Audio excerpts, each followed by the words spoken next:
to Bear Lifestyle, the podcast where we talk about taboo topics to make them normal and acceptable. I'm your host, Simona Spark, and I'm so happy that you are here.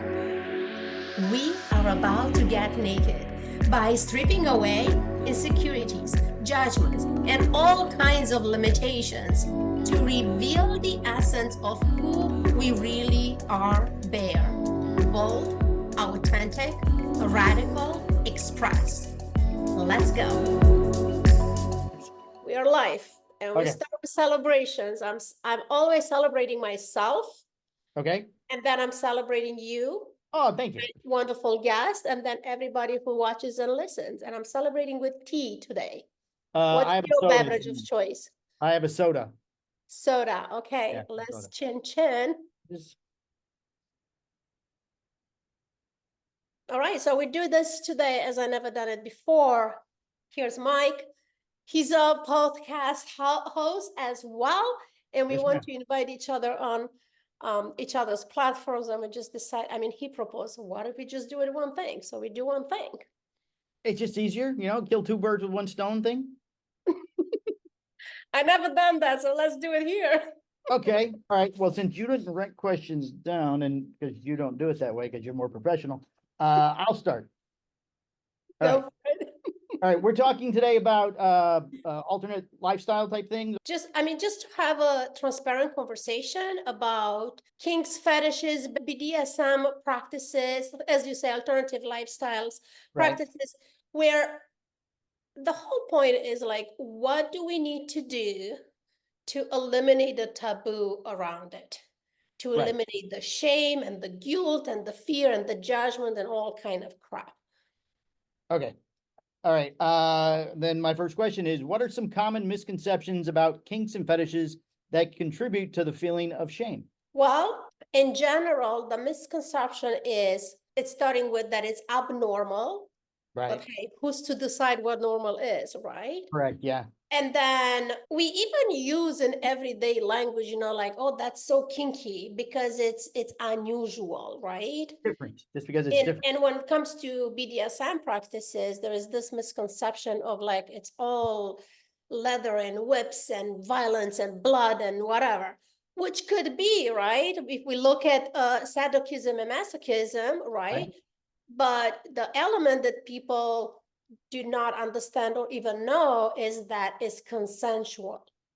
Right. And in these spaces, people actually are finding such a deep trust in practicing those, using as a tool to draw pleasure out of pain. Okay. So the brain has hard time wrapping around it, right? Right. Because Right. how can you put pleasure and pain in the same thing? What's your take on it? I think people have problems with it because it's different, like you said, or they think it's evil, or because there is pain involved, and so people are afraid of it, afraid of experimenting, afraid of trying something new. Yes. You never know if you're going to like something unless you try it. Thank you. Right? Right. If you do it once and you don't like it, then you don't do it again. Yeah. It's very simple. Right. It is my podcast, it's all about like breaking taboo topics, right? And this is a huge, if we could make huge taboo and small taboo, I don't know if we could do that, right? And I said before, I understand that we talk about sex and it should not be like free speech to everyone because it's a private part of our life, Right. right? But including the conversations, I hope are happening behind the closed door. Like, oh my God, I don't want anybody to know that I'm kinky or I'm interested in BDSM or that my sex life include BDSM practices, because how they gonna judge me? How they gonna judge me as a woman, as a mother, as an entrepreneur, as a professional, as a leader, as a published author, right? We put all this next to the labels that we already have. So then is this fear that it's starting from the brain, because the brain cannot wrap around it, because the brain never learned that it's okay to have both. Right. Exactly. Well, why does anybody else need to know? I mean, it would just be between the two consenting adults that are doing it.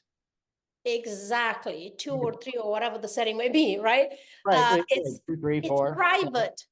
Look, I did a lot of work in LGBTQ space, Uh-huh. and I even been on panels with people that have, and I don't even want to call them homophobe or all of that, but they have opinions about what's right and what's wrong. And in Right, the end of the day, the question is how, if somebody have sex with somebody, it's influencing your life. right, yeah. How does what you do influence me at all? It doesn't. I mean, if you want to tell me about it, that's between us. If you know, if I have friends and we, hey, guess what, Phil? We tried this last night. You should do this. Then that's because it's a close friend. But you're not going to walk up to a stranger and go, "I like to have my wife slap me on the ass during sex." Mm-hmm. I mean, if you Yeah, do, it's weird. Not if you like it, you're weird. But if you're telling people just out of the yeah. blue, Well, because it's privacy, right? So we need to draw the line at privacy, not a taboo, right? correct. That exactly right. Yeah. Right. You need to keep it to yourself and then not worry about if it's right or wrong. Yeah, yeah. And as you say, like on, it's how we live life. It's just another part of our life, right? You don't talk about the problems you have in your marriage or the I don't know, fights with the life partner with Right. a person at a grocery store, right? You go to somebody that Exactly. you trust with that information. So Right. same here, right? Right. Same idea. Same idea. There's so many things about ourselves because I know we live in a space where everybody, especially with social media, I mean, since internet come into our life, everything changes, Right. right? Like Yeah. we are more courageous, we are more brave. People are going live on social media. They have everybody's a model, everybody's a speaker, Right. right? They have Right. Exactly. TikTok, they have, and it's great and it's fantastic because it's really we evolve in a space where people have a voice and they use it. Right. So I applaud that. I encourage that. I'm in work of that to express one's authenticity, right? Right. And then when we do that, we also learn how much do I tell and how much I keep to myself. Exactly. So I know that I do a lot of work in this like authenticity and using your voice and express yourself and express your sexuality, regardless if it's a sexual orientation or expression or going into the details. But then it's up to everyone where they draw that line. Right. And to be honest, I just learned that 3 years Wow. ago. When I Okay. published my story, and I was like, holy fuck! Now everybody could read my story because it's black and white, Right. heavy It stuff, never goes away now. and it's like I can't take it back. Right. I was very proud of myself that I healed it into the point where I could just publish it for everyone to read and say, I'm not ashamed of anything. This Mm-hmm. is what happened, right? But then I realized, oh, I have no privacy now. Right. So I need to build to redefine what privacy is for me now. Because up until that point, my whole story, I keep it in a secret. Like nobody could ever know what happened to me because I was so embarrassed, right? A lot of shame and Okay. fear of being judged. Once it was released, I was like, oh, now I'm dealing with another level of visibility, like, oh, I need privacy. So did you feel better when you got it out, or was it like you said, you're concerned now with oh, now everybody knows? No, actually, I was feeling very bad. The Yeah. day that I published, I was sick. I thought I'm gonna die. Oh wow. It was such a physical release that is, I've been living with that trauma, with that pain, with that secret for so long. Uh-huh. And once it was released, it's like my body didn't know what to do without it. Oh, I see. I understand. Okay. It became part of you. Yeah, It was you. It was the part that you kept away from everybody else. And now yeah, that you put it out, what do I do now? yeah, Who yeah. am I now? I was the little girl with the secret. Now I'm not anymore. Yes, Right. yes, yeah. Mm. Same goes for, sexual expression, because what I see working with clients is those that are brave, like I'm ready to explore. As you say, you don't know until you try it, right? Right. Exactly. And then it's kind of the reverse of, oh shit, this thing that I've been judging and I thought that is terrible or people are weird, I actually like it. Like, what the fuck is wrong with me that I like this? Right. And so it's a map of identity. Because now I'm becoming someone who no longer have a secret, Right, right? In that example, or I'm becoming someone who, I don't know, your example. I like when my wife slapped my ass, right? right, So, but that, and then the last thing is, first of all, to be okay with it, to right, don't self-judge myself. And second, I don't need to make it a public information. right. It's only for her to know. Yeah. I don't want my buddy slap me on the ass going, did you like that? Yeah. No. All right. Now that leads into the next one. How does society's view of kinks and fetishes influence individuals' feelings of shame about their own preference? That's sort of what we've been talking about. Right. You keep it to yourself, you don't have to worry about what society thinks. It doesn't really matter what anybody else thinks. It's just what you and your partner want to do. Like you said, behind closed doors. I did a lot of teaching around confidence and, the fear of judgment. The simple way that I could explain that for those that might resonate with this is, if you have a negative conversation with yourself Right, about what you want, your desire, your feelings, your everything, when somebody come with the judgment, they don't do anything else but joining the conversation that you're already having. right, If I'm here solid, confident in myself, owning all my flaws, all my gifts, all my desires, all my things, if somebody said something negative about it, it just cannot move me. exactly, right, Because I am internally, I'm at peace with myself. right, But to get there, I don't want to sound like very abrupt, like you this or that. To get there, there's a process of healing, right? right. I mean, what one needs to do, and every journey is different, right? To release the shame, to heal the trauma, to get into that powerful place. I'm like, this is who I am, God damn it. And like it, great. Don't like it, great. Move It's on my if you life. don't like it. Perfect. Okay, have you ever felt shame about your kinks or fetishes? Absolutely. Oh, Give I this, thought there was going to be a knot after that. So you have. oh yeah. Oh, wow. Um, I keep give this example with one of my exes, and he Mhm. might listen to this and like, oh my God, here we go. She's telling it about again. I'll tell my exes I do this. I don't want any of them listening. But here's the thing though, because it's nothing to do with him. It has to do what happened with me, right? Hmm. So I've been asking him to do something, and I Okay. want to the details. Say, hey, when you come home, I want you to do this, this, this to me, right? Right. And he was like laughing. The first reaction was laughter. And I didn't know what to do with that because I feel, he's laughing at me. So I let it fly. And then I say, hey, I really want you to do that. I think it's super hot. It really turns me on just thinking about it, right?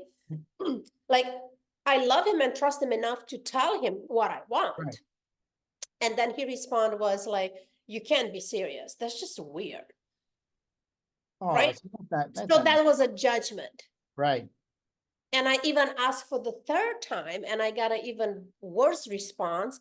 And then I was not confident enough into who I am and what I want. I make a decision based on, actually, I love this man. Hmm. This should not be an issue. And maybe I am weird, so I should not talk about it. I don't know. I mean, if my wife came to me and asked for anything, there might be a little nervous laughter in the beginning as I'm trying to figure out, okay, how do I do this? I want to make sure I do it the way that she wants it done. Or, are you serious? Do you really want me to do this? Because maybe she's just joking at first. But then, Mhm. I mean, if she asked, who would say no? I mean, Well, that's the thing though, because there's always two in a dance, right? I can't think of a line anywhere where if she said there was something she wanted to try, I would go, oh, no, that's just ridiculous. No, we're not doing it. Mhm. I mean, and But we you see, tried stuff. So, I mean, and some of it we didn't like. Some of it were like, oh, that was stupid. Let's not do that again. And some right. of it, well, let's maybe we work that in every once in a while. Yes. Or you find what you need to modify and change that works Right, for you, right? right, right. So that we both like it. Exactly, Right. exactly. So the like that would be a moment to answer to your question, where, you know, I feel shame. I'm like, well, this is definitely a kink. I'm embarrassed that I even asked about it. And now I'm questioning what the hell is wrong with me, right? Right. Just to, you know, find out shortly after the relationship was over and all that, But that is I'm glad like because what I was asking in I in don't this like him. space I'm is like glad he's gone. nothing. I don't like him at all. I'm glad he's gone. Not a nice man. I don't like him. But look, it's like it's not judgment to it. I'm just explaining the fact that, and I have this conversation with other guests, right? Right. Like you are in a relationship, you have those desires. First of all, you could ignore them, but desire will never die, right? Right. Right. You have those desires. You even have the trust in your partner or partners to say, Right. this is what I want. Right. But from there, it's up to them how they receive it and if they want to contribute or not. Right. Sure. And that's I found to be, that's the first blockage, that people do not express they desire because of the fear how their partner might judge them or even leave them, which is a real fear. Wow. I guess for some people, yeah, it would be. It would. I That's your question because I'm a very curious person. On a scale of 1 to 10, the thing he wouldn't do, how 10 being the worst thing you can think of, and 1 being just something a little different than vanilla. Where on the scale was it? You don't have to tell me what it was, but what? Yeah, at the scale of 0.5. And he said no. I mean, 10's like I want you to dress up like a horse. I was like, okay, fine. I understand he didn't want to dress up like a horse. Right. Just 0.5. Yes, yes. So, but it's a very interesting concept as well, because people have judgment about kinks. That was so kinky for me, and now it's such a boring thing. I'm not even I feel like, interested. oh, I'm so past that now. You know what I'm saying? Right. So Sure. it's so subjective. Like, who's to decide? I said that before. Who's to decide what's kinky? I give this example, right? Going to my grandparents. I don't know why, but I give that example. They have sex with the intention of procreating, Right. That was the right? only reason back then, right? That they would, right. Exactly. And most likely he was on top, she was on the bottom, end of story. Right. 9 months later, here's the baby. Right. And Well, we don't have to do that again. chances are that, like, at some point, a woman says, I'm going to be on top. And then she was extremely kinky to do so, right? Sure. Yeah. Back then, right. Right. Nowadays, that's just, Tuesday. See, I say it's another Thursday. For you, it's another Tuesday. Right. Exactly. Right. My mother's in her 80s, and my wife and I were talking one day or something, and she found out that my wife and I shower together often. Even if we're not having sex, we shower together. It's like our time. She could not imagine showering with your spouse. I mean, she goes, me and your father have never done that. Right. I'm like sort of a regular Like thing. that could be extreme kink in her mind, Right, right? right. Oh, sure. Right. Yeah, it And is. and For for her, you, it's like that's how we shower. It's part how of we our shower, daily hygiene. we download our days to each other. We talk about what's going on. We chit chat, she washes my back, I washes her back, and then sometimes we have sex, sometimes we don't. Kiss, and I'm gonna get out and dry off. You clean the doors. Right? Right. So, but I'm curious, just from a male perspective, right, Mike? Because I hear you when you say, "What man will say no?" I'm just curious, what will have to be the requirement that a man will say no, in your See, opinion? it varies so much between men because apparently what you had asked your ex to do, he said no, which if it's that low on the scale, I mean, I would have done it. Mm-hmm. I don't know. Maybe I think the only thing I might say no to is her wanting to call me somebody else's name or something. I don't know how that fits on the scale, but because then it's not me anymore. It's whatever the other name is. Other Mm-hmm. than that, I don't see where I would draw a line at all. Mm-hmm. We have discussed, and we don't want to bring a third person in. We don't want to do that. but that was Mhm, mutual things. Not like she wanted to and I didn't, or I wanted to and she didn't. We just mhm, decided, because we had these close friends, and then after a while, they sort of told us that they were swingers. Not that mhm. they wanted to swing with us, but they went, okay, people kind of know we are. So if we're all going to hang out as a group, you might get, somebody might think you're swinging too. Right, because you're hanging out with If them, we're right? hanging out with them, right, right. And eventually over time, it sort of fell apart, but that's a whole nother story. But they would tell us a lot of things that they did. And we're like, so we would go home and talk. We're like, hey, you want to try that? They said they did this thing. And we're like, sure.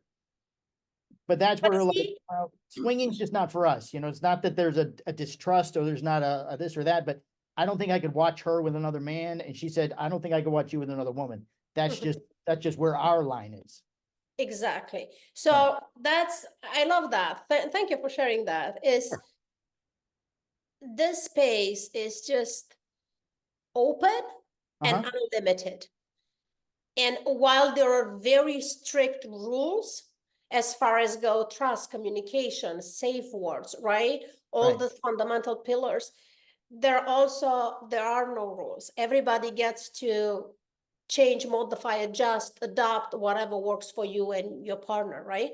Right. So I don't know if you ever took those tests, because there are so many tests that you could take. I will put one in the description. I will send you the link if you want to Oh, add yeah, it to your sure. description too. I'd love to. My wife and I will do it together and we'll have a nice little It's chuckle. it's a very detailed test. Like I created a cute little kink appetite quiz just to kind Okay. of open the door to see what BDSM inclinations are. But this test that I'm talking about, I didn't made it. It's there on the internet. I don't have the name now. Anyway, I'll put the link in the description. And it's giving you a very detailed, who are you as an identity in this space, right? Okay. How do you score from 100 to 0 to, like, some of the things are, I was like, how how is this happening? Like, I was not aware of it, right? Right. They ask you like how interested you are. I'm like, wait a minute, what is this? How is this done? Right.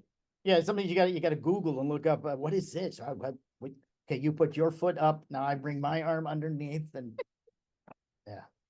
I mean, I highly recommend, like, I encourage people to open their mind, because you open the door to like endless possibilities to begin with. Sure. But second, is such a, it just creates a deeper connection, Hmm. I believe, Sure. because I agree with that. it requires like fully trust and openness and so Because of the much, trust. Right. yeah, so much Right. vulnerability. Yeah. I mean, it depends on the thing. I mean, sure. Yeah, I mean, you're putting down all your walls and letting somebody do something to you that maybe you wouldn't let anybody else in the world do. exactly, exactly. So I found that very powerful, and not only to say that it's happening into a space where, a lot of people, like, I've been doing work with people just to get them into accepting their own body, Hmm. or even went deeper into doing like deep inner work and healing of being okay in their own nudity. Right. Like, a lot of people, they cannot look themselves naked in a mirror, right? Right. So it's, I invite always anybody that I talk with, in here included, is like, you have to just meet yourself where you are. Where you are is perfect, and just take the next step. If you're not even able to look yourself in a mirror naked, or have sex with your partner with the lights on, Right. right? Then I want to encourage you to go into a dungeon and have sex with some stranger and try some, I don't know what, Right. No, you're not gonna be able to do that at all. right? Yeah. But that's the judgment. That is the judgment, because when people hear BDSM, the mind goes like, oh, it's violent, it's crazy, it's wild, it's whatever. And it doesn't have to be. BDSM gets to be very soft and sensual and sensuous, and it's not, as I say, all whips and Because leather. you think of it as, the leather whips and the chains and the nipple clamps and all that stuff. That's what you think of when you hear BDSM. Right. You don't Yeah. think about something being soft and sensual and whatever the other word that you said. Right, right. So if we just break them down like BDSM, bondage discipline, so it's that dynamic. Right, Regardless, could be tied up, could be ropes, could be whatever, right? right, And then you have BDS, dominant submission. right, Again, who's leading, who's following, right? right, And then you have the next last section, which is more aggressive based on what we learn aggressive is, sadism and masochism. right, That could be like, oh, that's extreme. But you could have sadism, masochism in, dumb sub-dynamic. Either way, it's like you find where you are and you stretch yourself to the next step, because why not? We only have one life. right. I mean, I'm sure everybody does it to an extent. Most couples, I mean, handcuffs, a silk tie, like I said, a little piece of rope or something. I mean, everybody's tried something. Right. You would think in today's world. Anybody from our age, younger, maybe older, like we said, our grandparents and my mother. Oh, I'm sure my mother wouldn't even know what that stood for. She would have no idea. Hmm. Yeah. How can individuals navigate disclosing their kinks and fetishes to their partners or loved ones in a way that can minimize shame? Because, like, when you told your ex-husband, it was a terrible experience for you. And it probably, even though it was the end of the relationship, it probably tainted you to the point where the next guy, maybe you thought twice before you told him whatever it was the first guy wouldn't do. I think Has anybody ever done it for you now that whatever that thing was you wanted? Just so we can get oh that. yeah, Okay, absolutely. good for you. Good for Yeah, you. thank you. Good. It's not even interesting Make sure anymore. you're okay. Yeah, yeah. You said it's not even a thing anymore, right? I grow up since. Right, right. You have It's been 40 years, right? just But four? Four? You said 4 years? mhm. Wow, you've traveled a lot in 4 years then. Good for you. Yes, thank you. The shame, I think it's impossible to communicate in a way without the shame unless you did the healing. So you don't have shame around it. Because that was my experience, and I see it with people that I work as well. The only reason that I experience shame for asking for what I want, Right, because in my belief system, the belief was maybe he's right. This is weird. Oh my God, I'm so embarrassed. I can't believe that I asked him this. right, So I know that we use very easily, like, oh, you make me feel embarrassed, you embarrass me, or whatever, whatever. But it's never the other person, it's always us.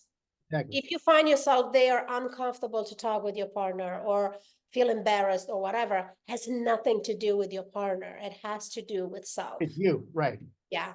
Like, what doesn't let me feel confident about it? What doesn't let me feel powerful about it? right. Because there is no reason to be embarrassed and shame about the desires. I mean, I don't want to bring God in a conversation, but I'm going to bring God in a conversation. If the God put a desire in my heart, it didn't put it for me to feel embarrassed. It put it for me to follow through. Right, Doesn't matter how twisted the desire might look like from outside, right? right. What you think that they're going to say in your head is far worse than what they may actually say. Absolutely. And it's your inner conversation. Right, exactly. That's as we talked about earlier. Right. Okay, oh, And if I say this, she's gonna think that, or something. And then if you do, when you do eventually tell her, she's like, "Oh, that sounds fun." hmm, We can give it or a the elephant in the room, right? right. Yeah, Because now everything that triggered that conversation is just gonna make everyone uncomfortable. right. All right. Oh, you touched on religion. I have a religion question. How do you think cultural or religious beliefs impact the shame associated with kinks and fetishes? Probably, in my opinion, of course, is the foundation, the root of everything. Right. I did a show a couple of episodes ago with a religious man who studied the Bible and had gone to I don't know if you've been to seminary school or not, but he could answer this. There was things that he told me were in the Bible that we were just talking about that I didn't even realize were in there. I mean, as far as like swearing, using bad language, that's in there. That, you're not supposed to do that. I didn't know that was in there, that kind of stuff, but Yeah. I'm sure it doesn't say things we're not supposed to do specifically. There's too many different variations of, I mean, it had to be a much bigger book. In my mind, I'm not a religious person, far from Okay. it, but I am considering myself a spiritual person. Okay, I do believe in that which is greater. I right. do believe that we have zero fucking control. Somebody else is orchestrating Somebody else everything. is running the show, right? Exactly. That's where my beliefs are. And I also believe that we are not given, as I say, the desires, but also given the options, the spaces, the things to don't even touch them. Or they're given to us, put it in front of our eyes. So if we touch it, to go to hell. Like I can't believe that. That doesn't make any sense to me. Right. Yeah. So I believe that whatever's happening, good and bad, and messed up and twisted or whatever that we are giving on this planet and we are put on this planet is to actually have a complete human experience. The human experience of love, of breakup, or of orgasm, of losing somebody that we love, grief, like all that, or like we need to experience them all. That is the human experience. And then I don't know about getting to the interview, like if you're gonna go to hell or heaven or whatever. That's, I think it's a separate conversation. but Yeah, it's not exactly what we're talking about today. but in the end of the day, it's like what kind of person I am in the world. Am I hurting anybody? And I'm lying anybody? Am I stealing for people? Am I intentionally harming someone? Right. Like those are the things that I choose to extract from through. That's where I'm at too. I feel I'm a good person. Like you said, I don't hurt people. I'm not stealing from anybody. I'm not intentionally doing things to hurt other people. I may have done things that the Bible frowns upon, but I didn't do it to hurt. It didn't hurt anybody. It didn't even Mhm. hurt me. So I don't know where to go with that either. There's just so many different ways that could be discussed. Yeah, I have a conversation with one of my clients actually that it was such a brilliant, I don't even know how the line come into the conversation, but it said, because we are looking at kinks and has this kink of being raped, right? Which Right. is outrageous for most people. Like, why would you like that? And the kink does just that. Like pleasure without consent is pain. Okay. And the mind cannot wrap around it because the mind said, well, you should never experience pain. Well, if I'm raped, it's going to be painful. But Right. if this is the scenario that we are playing and we are role playing, I'm going to have a fucking orgasm. Right. So it's all about consent and trust and communication. Right. I don't imagine that person is going to put themselves in a situation where it's really going to happen. Right. So it's not that, right? Right. The loss of control, the having someone take you, it's all that aspect of it that they want. Yes, yes. Right. And that's the thing that most, I think, could learn or educate, or I mean, God, it's such a vast territory. I'm far from knowing everything. I'm such a Right. beginner, right? But just to understand that it's creating a safe container Okay. with a trusted partner Right. and with mutual consent. Exactly. Right. This is the parameters. Right. This is the room you set up. You can do anything you want inside that room. Yeah, yeah, Right. yeah. All right. How can mental health professionals and therapists better support individuals dealing with shame related to their sexual preferences? This is exactly what you do, I assume.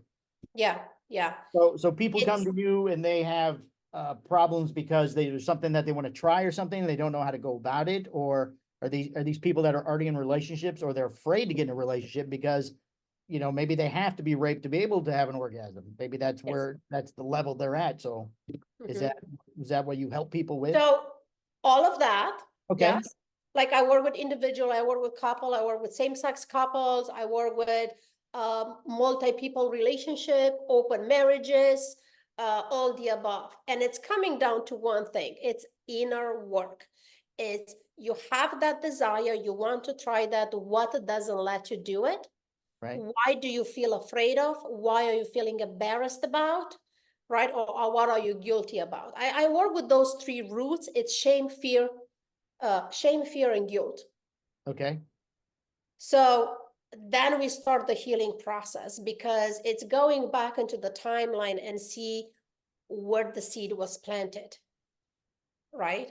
Okay, I understand. All right. Where the seed was planted, and then we get to clean up those. Most of the time is trauma. But when I say trauma, we don't need to think about everybody went to sexual abuse and whatever. Trauma could be something as simple as, I don't know, your grandma said something to you when you were 5, Right. and you completely misunderstand what she says, and you create the story with the 5-year-old undeveloped brain Right. and grow up into this belief. And here you are 50, 60, and you say, I don't know what the fuck, and I'm so afraid about this. I can't find the answer. But Right. that is the work. Okay. That is my job, to have a safe container when I'm asking the uncomfortable questions, and I go deep and I pull out that event, and then we get to clean it up and bring it into the present. And to say that is Okay. like, okay, now it's clean. Now I could actually confidently, powerfully go to my partner and say, hey, I want you to slap me on the walls and rip my clothes off or whatever the shit. Whatever it is. So then your ultimate goal, I guess, would be like with most doctors, you want, not that you're a doctor, but you want the patient to get to the point where they don't need to come see you anymore. That's the goal. Right. That's the goal. That's the goal. And I think that's the goal, like as a coach, but it's also the goal, I think, of therapists, to Right. get the person in such a space where they live they life authentically, letting go like shoes and must and woos and and just go for it, because we I really don't want don't this, have to explain to anyone. right. I don't want this to sound the way it may sound, but it seems like, at least for me personally, it would be easier to tell my wife something than to tell a therapist or a doctor. If there was something I wanted to do that I was afraid to say or to do, it would take more courage for me to tell you than it would to tell my wife. That's very interesting, because the opposite is the case for two reasons. Right. If there is a fear of being judged or even a breakup, Right.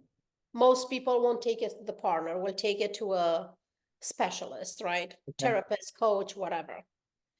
Because if I have a conversation with you, whatever I'm saying is not going to affect your life, right? True. I could see that. If I say break up with you, you'll be like, great, I just met you 2 days ago, big deal, Right. I'm right? never coming back again. But if your wife says like, you lost your fucking mind, I'm filing for divorce, and now you're screwed, right? So that's one reason. I guess it would depend on one, what it is that I'm wanting that I can't tell her. Yeah. And two, the relationship I have with her. Well, from your statement, that's just let me know that you guys are in such a space of trust, communication, and vulnerability that Right. actually there is no fear around being judged. You feel very confident and safe to bring whatever to her, because you know it's not going to file for a divorce. Right. But that's not the case of most Yeah. I mean, relationships. if that's the reason she wants a divorce, I mean, I'm sure she can find much more other things. So that's one thing why people are talking with a therapist easier than with a Right. partner. And another reason is actually we are trained to help you with whatever's going on. Right. No, Where, I understand how it is an advantage to see a therapist. yeah, Just yeah, for me yeah. personally, I was saying it seemed like it would be easier to just talk to her than to tell a stranger, that I like to wear pink shoes or whatever it happened to be. I want to dress up like a little old lady, whatever, I would just dress up a little old lady, let her come home. She would laugh, and then whatever else I wanted to do from there. Yeah, yeah, yeah. And that's the thing, like in my work, that's what I try to get the clients when they're ready, Right. right? To say, no, just go and take that to your partner. Like you're ready to take it to your partner, and see how that might play. And then come back. If it's great, we're gonna celebrate. If it's not Right. great, we're gonna look what do you need to adjust, modify, or so we're gonna make it a great experience. That is the goal, Right. to to be It- able it- to Has it communicate. ever And been really bad where someone come back and go, Simona, you can't believe this. She's packing her bags right now. Here, you talk to her. And then they turn the computer around and want you to say something. Tell her it's not weird. I didn't have that, but I have couples where one partner was really into BDSM space, Mhm. and the other person just has zero interest and has just rough judgments, right? Like, Okay. why would you want that? Uh, so, How long have they been together? I'm sorry to interrupt, but uh, I get questions and my mind thinks you need to throw this out right now. yes, I think they've been together, I will say at least 10 years, if not more. Oh, see, that's a long time to all of a sudden find out they don't like it. Yes. So in that dynamic, there are two types of work, right? Right. One with the one that it's loves the BDSM Right. Yeah. practices, You've got to to sort say of why you keep that secret, why right. could you not communicate it, right? And that the other partner, the work is what are you have such a hard judgment around it because you never try it, right? How does the person who likes it, how do they still participate in it without the partner? Are they going somewhere else and being tied up or whatever it Yeah, is? yeah, Oh, wow. Hmm. yeah. So then So there's a bit of an infidelity issue to, um, go sometimes in with everything else, sometimes that is a solution for right? some couples that I Oh, cannot do this to you, my right. dear husband, But but if I'm you want perfectly, to go somewhere else, yeah, I'm perfectly okay with you to that's a have your reasonable needs met. compromise, actually. Yeah, I mean, for those that works. For Right, some right, people right. For some that people that doesn't would work. work. Right, right. Yeah. So, and I know that we are talking, like fetishes and kinks and BDSM and whatever. I believe that everybody has it, but Everybody's got something. not everyone took a moment to explore it Right. or to express it, I right? think everybody's doing something, but they might not call it BDSM. They might not call it a fetish, but everybody's got something. Everybody's not, like I said, man on top, woman on bottom. That's just not in the world anymore. That doesn't happen all the time anymore. Everybody's doing something, whether they want to admit it or not. There you go. So I am curious. I know you've been doing a lot of work with men, especially, right? And Uh-huh. conversations with men Yes, about ma'am. Everything you can think of. everything that you could think of, which is so amazing. I believe there is not enough spaces where men could support each other, Uh-huh. like manhood, Right. uh, Yeah, and there's open not up. people like you who is a man doing that job. Right, We'll right. talk to some other life coaches or therapists, whatever you want to call them, and they've all been women. It's always women that help men. Yeah. There's So not men that are helping men, at least not that I've found. so more men are coming through in this space as well, which is wonderful, right? Uh-huh. But I'm just curious, like, how do you guys navigate like the emotions around it, like in a man-on-man conversation? What are the fears there? What are the resistance? Because we women, we go in, we cry, we laugh, we are, but men tends to be a little bit more reserved. Um, I have maybe one or two close friends that I could confide this kind of stuff in if I had a problem with something. But Mhm. other than that, you pretty much, it's an old thing. Where do men go when they want to talk to somebody? There's no place to go. I mean, Yeah, you just handle it the best you can handle it. You get quiet, or maybe you're crying in the shower, or maybe I've got a friend who works out all the time because that's his therapy. He's this massive, bulky guy now, and he didn't used to be, but that's his therapy. It helps him process things. right, right. Um, there's guys that drink too much. There's guys that do drugs. It's always something, a Because coping. they need an outlet, right? Right, exactly. Yeah. I coach more men than women, and that was my opinion too. Is like men don't have a space to go to. No, society doesn't want us to. They want us to be strong. They want us to be quiet. They want us to handle things at home. Right, right. You see The that stuff all the time where, there's warnings if your husband's always sitting in the car before he comes in the house, or, if he's just all quiet at dinner, We're not supposed to have emotions and be weak or be whatever you want to call it. Right. They're all suppressed, right? I keep Yes, saying that patriarchy didn't only hurt women, actually hurt men yes, deeply, yes, right? Because it's like you're not allowed to express emotion, you're not allowed to appear weak, you're not allowed this, you're not allowed that, you have to be in charge, you have to manage, you have to lead, you have to, and it's so much pressure. And yeah, not all men are built for that. no, Because no, now we can't see handle it. not all women are built to stay home, or even be mothers, some women are built to lead lead Right, a yes, country, right? yeah, Yeah. yeah. Mm. My oldest son's a firefighter, and he calls me every once in a while, to tell me about some of the terrible things that he's seen. And I just listen. You know, I don't ask questions. They say you're not supposed to ask questions anyway, but I don't ask questions. I just listen and I don't comment. And then I just ask him if he's okay. Right, You know, right. I think sometimes there's just some things that are so bad, he's got to tell somebody.